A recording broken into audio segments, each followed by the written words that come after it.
الحمد للہ وکفا وسلام علی عبادہ الذین اصطفیٰ اما بعد۔ السلام علیکم ورحمۃ اللہ وبرکاتہ۔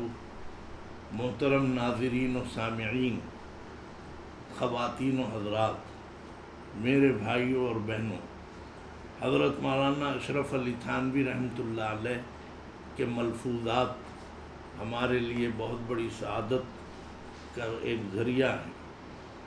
آج حضرت تھانوی کا ایک ملفوظ میں نے منتخب کیا ہے اور وہ بڑا میری نظر میں اہم ہے۔ اس کو پھیلانے کی اور ذرا اس میں مزید باتیں شامل کرنے کی یہ اللہ کی طرف سے گویا ایک توفیق ملتی ہے تو میں کر دیتا ہوں۔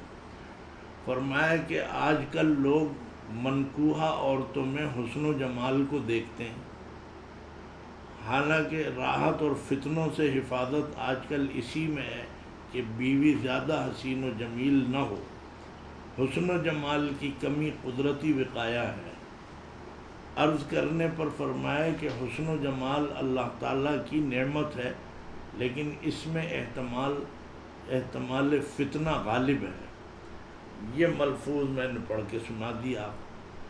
ایک تو اس میں یہ بات سمجھ لیں کہ منکوحہ عورتوں کا ذکر ہے۔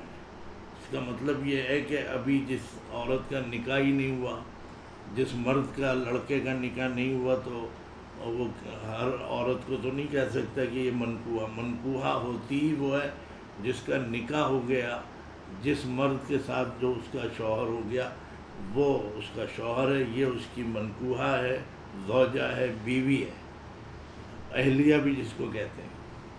تو حضرت کا جو جملہ ہے یہ ذرا غور کیجئے کہ منکوحہ عورتوں میں حسن و جمال کو دیکھتے ہیں، یعنی جس عورت سے نکاح ہو گیا۔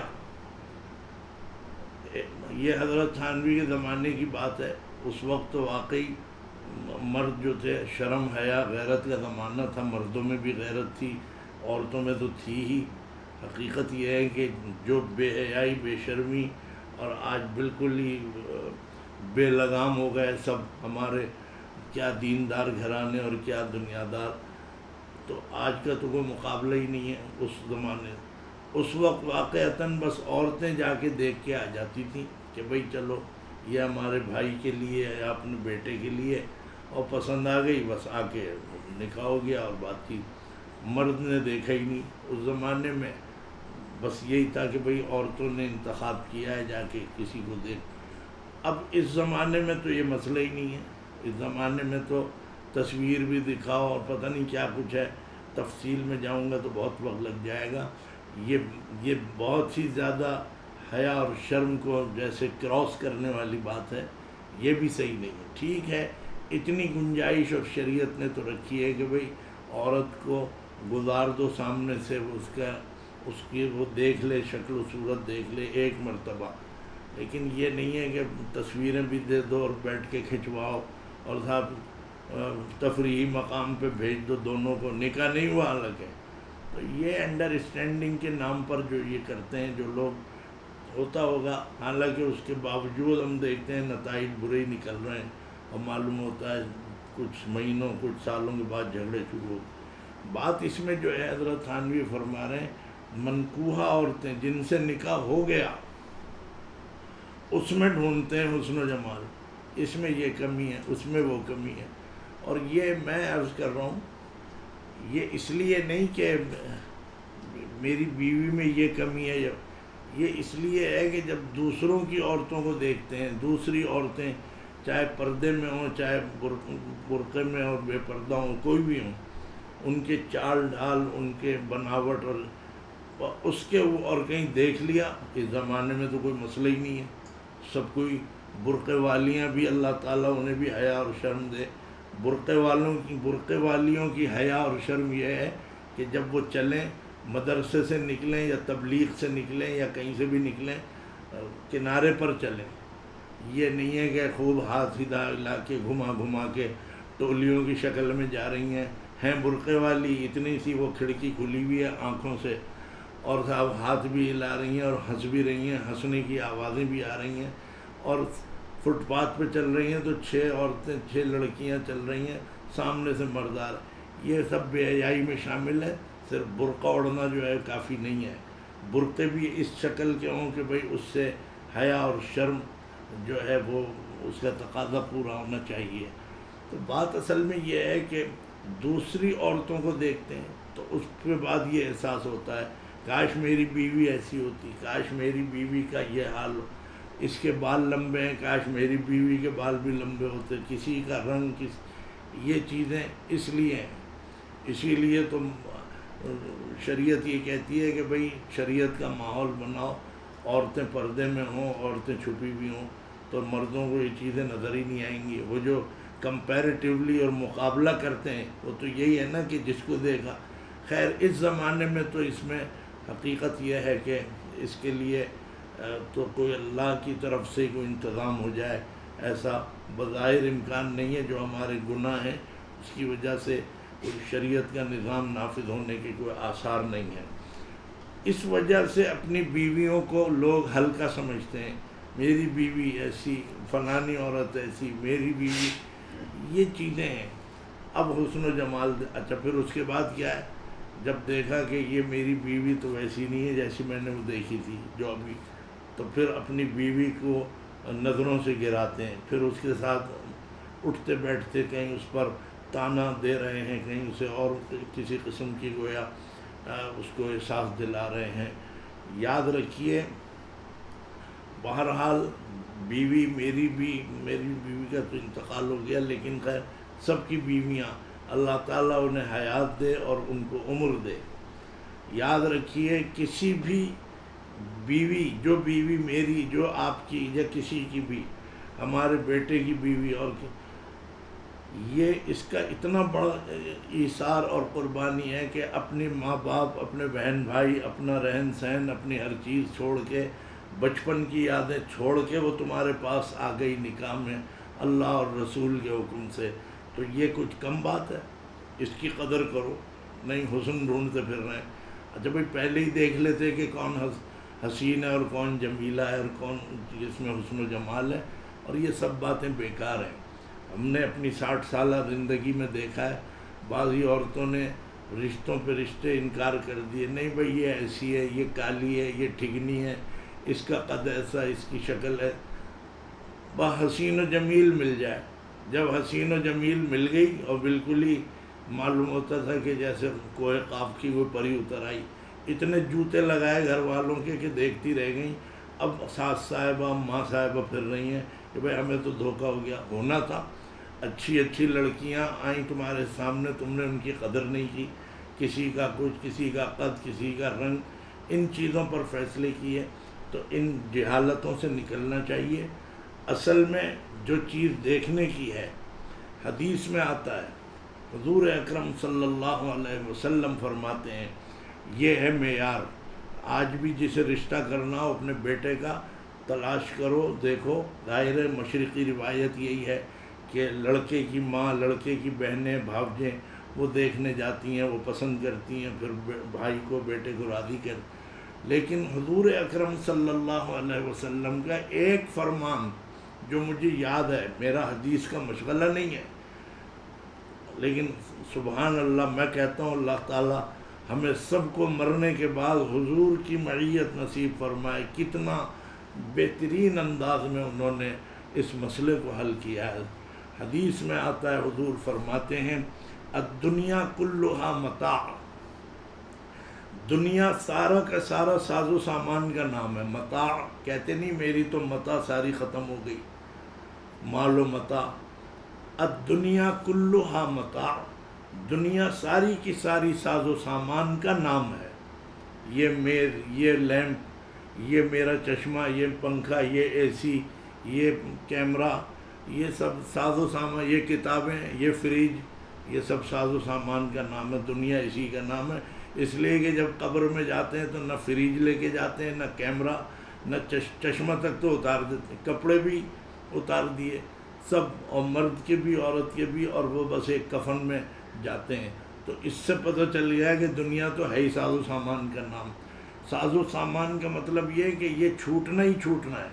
تم نہیں چھوڑو گے تو تم ان کو یہ تمہیں چھوڑ دیں گے. جس دن جان نکلے گی فریج بھی دیکھتا رہ جائے گا کہ آج مجھے کوئی کھولنے والے ہی نہیں آیا. خیر، حضور فرماتے ہیں الدنیا کلھا متاع، دنیا سب ساز و سامان کا نام ہے. وخیر متاع الدنیا، سبحان اللہ، المرأة الصالحہ او کما قال صلی اللہ علیہ وسلم. اور دنیا بہترین ساز و سامان دنیا کا کون ہے؟ المرأة الصالحہ، نیک عورت، نیک لڑکی، نیک بیوی. یہ نہیں فرمایا کہ جس کے بال جو ہیں نیچے تک آ رہے ہوں، جس کی باہیں ایسی ہوں، جس کی ناک ایسی ہو، جس کے ہونٹ بھویں اور سب آنکھیں ایسی ہوں، فلانی ایسی ہو. یہ خد و خال نہیں حضور نے فرمایا کہ جس کا قد اتنا ہو، جس کی چال ایسی ہو. فرمایا بہترین سامان. اللہ تعالیٰ مجھے سمیت سب کو ہدایت دے اور سوچ ہماری درست کر دے. اللہ کرے کہ سب بچوں کو اچھی عورتیں ملیں جو خدمت گزار ہوں، لیکن اس معیار کے اوپر رشتہ تلاش کرو کہ المرأة الصالحہ، نیک عورت، نیک لڑکی، نیک بہو مل جائے. یہ سب سے بڑا سامان ہے جو اللہ تعالیٰ، یہ اللہ کے نبی فرما رہے ہیں. اور اللہ کے نبی فرما رہے ہیں کہ مطلب یہ کہ اللہ میاں نہیں فرمایا کہ بتا دو سب کو جو رشتے ڈھونڈتی پھر رہی ہیں عورتیں. تو اب آپ دیکھیے جنہوں نے حسن و جمال کے پیچھے کہ جی ہم تو حسین سے حسین لائیں گے، لڑکا بھی اسی میں جب آ گئی حسین تو اس نے سب کا جو ہے کباڑا کر دیا اور سارے گھر کو لڑوا دیا اور آپس میں یہ سارا کچھ ہوتا ہے. تو قدر کریں ان عورتوں کی. میں کہتا ہوں مردوں کو اس میں نہ جاؤ کہ کیسی حسین، یہ اللہ نے تمہیں دے دی ہے، تمہارا نصیب تھا، اس کے ساتھ بنا کے رکھو. جو تمہیں اس سے کام لینا ہے وہ لو، جو تمہیں اس کی جذبات کا خیال رکھنا ہے تم اس کا خیال رکھو. یہ ہے اصل میں. تو اصل سکون جو ہے عورتوں میں وہ یہی ہے کہ آپ عورت کے ساتھ اپنا اعتماد قائم رکھیں اور آپ یہ مقابلے نہ کریں، دوسری عورتوں کا ذکر اٹھتے بیٹھتے نہ کریں، اس سے بھی اس کے دل کو تکلیف ہوتی ہے. بہرحال مطلب یہ کہ یہ راحت اور فتنہ. پھر ویسے بھی حسین عورتیں جو ہوتی ہیں ان کے پیچھے لوگ لگ جاتے ہیں، ساری دنیا دیکھنا چاہتی ہے کہ صاحب یہ تو اصل میں حسن و جمال اگر نہ ہو تو اور بھی نظروں سے انسان بچتا ہے، لیکن اگر حسن و جمال ہی پیدا کرنا ہے اور یہ تو اس کا مطلب یہ ہے کہ تم تو شوہر ہو اور پتہ نہیں کتنے دیکھنے والے امیدوار بیٹھے ہوئے ہیں کہ اس کی بیوی بڑی حسین ہے، اس کی بیوی میں بڑی گویا اس کے اندر بہت زیادہ گویا ایک جو بھی کچھ اس میں کہا جائے. تو فرمایا کہ حسن و جمال تو ایک اللہ کی نعمت ہے، لیکن اسی میں فتنہ بھی غالب ہے. فتنے کی وجہ سے آپ دیکھیے کہ لوگوں میں ایک فتنہ پیدا ہوتا ہے. ایک بیوی پر قناعت نہیں کر پاتے، دوسری عورتوں کو دیکھتے ہیں تو ان کی طرف میلان ہوتا ہے. حضرت حکیم الامت کی ایک بات کہہ کے میں ختم کروں گا. فرمایا کہ عورتوں کی خوبی یہ ہے کہ بس وہ اپنے مردوں ہی پہ نظر رکھتی ہیں. اپنے مرد، اپنا شوہر کالا ہے، تیل چپڑا ہوا ہے بالوں میں اور کچھ بھی ہے، وہ اس کی اصلاح کر دے اور بات ہے، لیکن وہ اپنے شوہر سے نظر نہیں ہٹاتی. یہ ہماری مشرقی عورت، چاہے ہندوئی عورت ہو، چاہے بنگالن ہو، بنگال کی عورت ہو، وہ بھی ہمارا مشرقی ایک تہذیب ہے اس میں. تو یہ ہے ہمارے یہاں کی عورتوں کی حالت کہ اپنا شوہر بس جو انہیں مل گیا، ماں باپ نے جس سے کر دی، وہ اسی پر ساری زندگی گزار دیتی ہے. لیکن مردوں میں یہ عیب ہے کہ وہ اس طریقے سے گویا اپنی بیوی کے علاوہ دوسروں کو بھی دیکھتے ہیں اور یہ چاہتے ہیں کہ یہ بھی میری نکاح میں آ جائے اور یہ بھی میرے نکاح میں آ جائے. تو ان بنیادوں پہ نکاح کرنا صحیح نہیں ہے کہ جی یہ چونکہ یہ اس سے زیادہ حسین ہے. ورنہ تو ٹھیک ہے 4 نکاح وقت واحد میں کرنا جائز ہے، اجازت ہے، لیکن ایسے نہیں ہے کہ بس جو صبح اٹھے اور ایک کر لیا، اگلے دن اٹھے تو تیسرا کر لیا. اس کی بھی شرائط اور اس کی حدود اور قیود ہیں، ان کو بھی سامنے رکھا جائے. تو بیوی کی قدر کرنا یہی ہے کہ آپ اس کے سامنے دوسری عورتوں کو گویا آپ نہ دیکھیں اور ان کا ذکر نہ کریں. اپنی بیوی کے ہی اندر آپ اپنا پروگرام بنائیں. میاں اور بیوی میں یکسانیت ہوگی تو بچوں کے اوپر بھی اچھا اثر قائم ہوگا. تو اس لیے کامیاب جوڑا وہی ہے کہ جو عورت کو چاہیے کہ اپنے شوہر پہ بوجھ نہ بنے، بلا وجہ کی فرمائشیں نہ کرے، اور مرد کو چاہیے کہ وہ اپنی بیوی کے جذبات کا خیال رکھے، ماں اور باپ سے ملوائے، اور صاحب جو اس کے گھر والوں کے تقاضے ہیں انہیں پورا کرے، اور جو اس کا خرچ اخراجات ہیں انہیں دے، اور یہ آپس کی انڈرسٹینڈنگ سے جو گویا بچوں کی بھی اوپر اچھا اثر قائم ہوتا ہے۔ تو اس لیے جب آپ رشتہ تلاش کریں تو حسن و جمال کے پیچھے نہ جائیں، یہ دیکھو کہ اس میں ہنر کتنا ہے، اسے کام کیسا آتا ہے۔ خاندان اس زمانے میں یہ ضرور دیکھ لیا جائے کہ لڑکی جو ہے قادیانی تو نہیں ہے، مرزائی اور قادیانی لڑکیوں سے نکاح جائز نہیں ہے، اور اسی طرح سے عیسائی لڑکیوں سے نکاح ہو جاتا ہے لیکن وہ بربادی کے سوا کچھ نہیں ہے، ہندو عورت سے نکاح نہیں ہو سکتا۔ یہ بھی دیکھ لو کہ جو ہمارے ہاں مسلک چل رہے ہیں، مسلکوں کی بنیاد پہ بھی جھگڑے ہو رہے ہیں، شوہر ایک مسلک کا تھا تو بیوی دوسرے مسلک کی نکلی، اب آپس میں جنگ چھڑ گئی۔ پاک بھارت جنگ اتنی خطرناک نہیں ہوتی جتنی یہ مسلکوں کی جنگ۔ تو یہ بھی دیکھ لو کہ بھئی میں اس مسلک کا ہوں، ہم اس مسلک کے ہیں تو لڑکی بھی ایسے ہی مسلک والوں سے لاؤ، کیونکہ اس زمانے میں انگریز کی پیدا کردہ لعنت جو مسلکوں کی شکل میں ہمارے سامنے ہے، تو ان مسلکوں میں بھی دیکھنا ہے، حسن و جمال نہ دیکھو، دولت نہ دیکھو، گرین کارڈ امریکہ کا نہ دیکھو، یہ بھی دیکھو کہ یہ لڑکی صحیح مسلک حق سے ہے یا نہیں، اہل سنت والجماعت سے ہے یا نہیں، یہ سب باتیں خیال میں رکھنی چاہیے۔ اللہ تعالی ہمیں اور آپ کو عمل کی بھی توفیق عطا فرمائے اور ہمارے بچوں کے مستقبل کو روشن اور تابناک بنائے۔ وآخر دعوانا ان الحمد للہ رب العالمین۔